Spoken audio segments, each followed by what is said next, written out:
और एक बार फिर रुक कर लेते हैं वरिष्ठ सहयोगी अरविंद पालावत का, जो इस वक्त जयपुर पत्रिका टीवी न्यूज रूम से लाइव जुड़ रहे हैं। अरविंद, काफी प्रतिष्ठित चुनाव रहता है राजस्थान विश्वविद्यालय का और सभी की नजरें खासतौर से टिकी रहती हैं कि एपेक्स पद पर कब तक चुनाव परिणाम घोषित हो जाते हैं। आपसे जानना चाहेंगे क्या कुछ एक नियत प्रक्रिया है, क्या कुछ मापदंड है एपेक्स पद पर काउंटिंग के?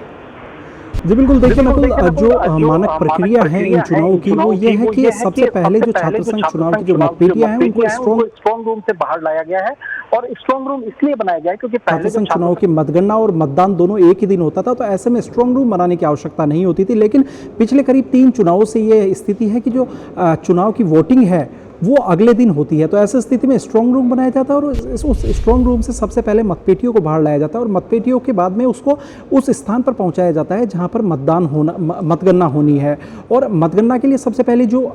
एरिया होता है उसको चारों तरफ से जो जालियां हैं उनके माध्यम से उसको घेर लिया जाता है, ताकि जो कैंडिडेट्स हैं उन जालियों के बाहर रहें और उनको जो मतपत्र है वो वहाँ से दिखाया जा सके कि कौन सा मतपत्र सही है और कौन सा मतपत्र गलत है और किस कैंडिडेट को कौन सा वोट मिला है। तो सबसे पहले जब ये जो मतपेटियां हैं ये खोली जाती है और इन मतपेटियों को खोलने के बाद में सेंटर टेबल होती है, उस सेंटर टेबल पर सबसे पहले सभी जो मतपत्र हैं उनकी वहाँ पर स्क्रूटनी की जाती है और ये स्क्रूटनी होती है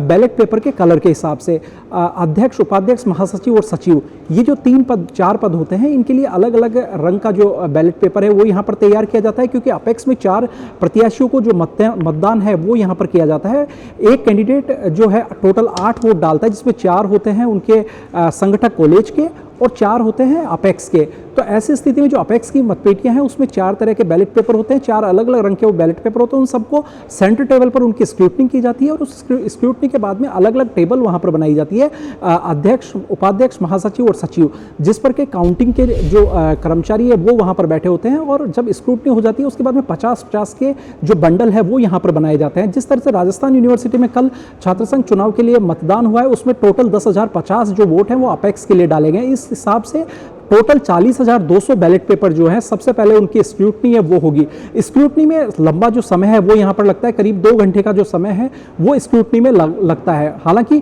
जिस तरह समय स्क्रूटनी होती है, जिस तरह से मान लीजिए 500 बैलेट पेपर्स की स्क्रूटनी हुई तो 500 बैलेट पेपर अलग अलग टेबल्स पर पहुंच जाते हैं और उसके बाद में वहाँ पर मतदान की जो प्रक्रिया है, मतगणना की माफ कीजिएगा जो प्रक्रिया है वो यहाँ पर शुरू हो जाती है। और उसके बाद में एक एक जो बंडल है वो यहाँ पर चेक किया जाता है। जिस तरह से एक बंडल जब चेक हो जाता है तो उसको 2 बकेट वहाँ पर रखी होती है, उस बकेट के अंदर उसको डाल दिया जाता है और उसके बाद में जब पूरी मतदान की जो प्रक्रिया, मतगणना की जो प्रक्रिया है जब वो पूरी हो जाती है तो उसके बाद में उसको सील पैक कर दिया जाता है। इस दौरान यदि कोई डिमांड करता है कि जो रिकाउंटिंग है वो यहाँ पर की जाए तो सभी जो बैलेट पेपर्स होते हैं उनकी रिकाउंटिंग है वो भी वहाँ पर उसी तरीके से होती है। लेकिन जो सबसे इंपॉर्टेंट जो इसमें काम है वो है 40,200 बैलेट पेपर्स जो है, क्योंकि 10,050 कैंडिडेट्स ने यहाँ पर वोट डाले हैं और ऐसी स्थिति में एक जो कैंडिडेट है उसने 4 वोट अपेक्स के लिए डाले हैं, तो टोटल 40,200 जो बैलेट पेपर्स है उनको अलग अलग करना ये सबसे एक बड़ा काम होता है, जिसमें 2 घंटे के आसपास का जो समय है वो लगता है। उसके बाद में जो तस्वीर है छात्र संघ चुनावों के रुझान आना है वो यहाँ पर शुरू हो जाते हैं। जी, तो अरविंद, मानकर चले पहले धीरे धीरे रुझान आएंगे। कुछ अपडेटेड जानकारी कहीं से मिल रही हो तो दर्शकों को बताएं कि कब तक किस तरह से, जैसे विधानसभा चुनाव होते हैं रुझान आते हैं, उसके उसी तरीके से क्या यहाँ पर भी रुझान आएंगे और धीरे धीरे तस्वीर साफ होगी आखिर तक?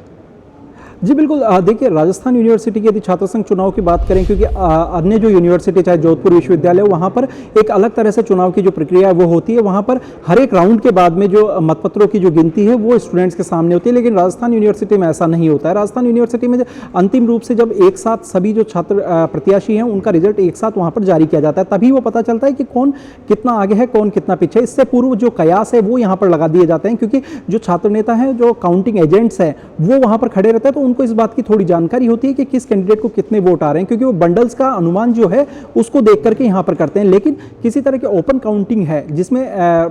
जैसे जोधपुर यूनिवर्सिटी की हम बात करें तो जोधपुर यूनिवर्सिटी में जो कंट्रोल रूम होता है, जो वहाँ पर एक मॉनिटर लगाया जाता है, उस मॉनिटर पर जो टीवी स्क्रीन पर सभी जो राउंड्स हैं उसकी वहाँ पर गिनती दिखती है। लेकिन राजस्थान यूनिवर्सिटी में जब पूरा परिणाम एक साथ जारी होगा उस समय ही जो